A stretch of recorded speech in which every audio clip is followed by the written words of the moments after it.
Assalomu alaykum, bizni YouTube'da tomosha qilib turgan hurmatli tomoshabinlar.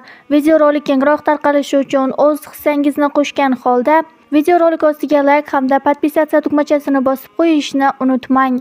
Like bosgan insonni Allohim doimo qo'llasin. Endigina 19 yoshga to'lgan Zilolani o'zi tanigan maktabida bir sinf yuqorida o'qigan Furqatga fotiha qilishdi. 2 yosh baxtiyor, sarxush, go'yo osmon va falakda uchib yurishardi. To'y kuniga ham sanoqli kunlar qoldi.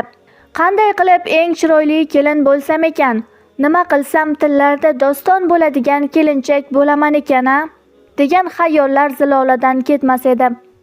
Shunda Zilolani dugonalari unga ko'zi yonini, qoshini va labini tatuaj, ya'ni igna bilan chizdirishga maslahat berishdi.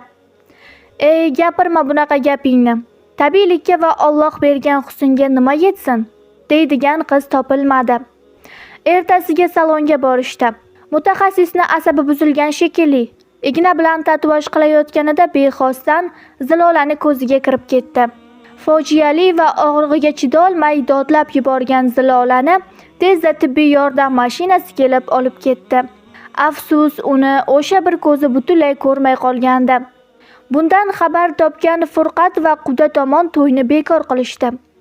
Quda tomon ko'zi ko'r kelin kerakmas deb aytishibdi. Bundan Zilolani ota-onasini boshi egildi. Zilola esa bir yo'lni tanladi. To'g'ri yo'lni emas, yomon yo'lga tushgandek o'z joniga qasd qildi. Bitta to'y buzildi va oila ham. Hali 20 yoshga to'lmagan, hayotni ko'rmagan, oilasini erkak qizi Zilola endi oramizda yo'q. Allohim o'z panohida asrasin qiz ayollarimizni. Hech kimni boshiga og'ir kun tushmasin, ammo hech qachon noto'g'ri yo'l tutmanglar. Ota-onamizni ham o'ylaylik. Zilolani esa Allohim o'zi kechirsin va bizni ham gunohlarimizni kechirsin. Tabiiy go'zallikka nima yetsin? Aziz opa-singillarim, xulosa o'zingizdan.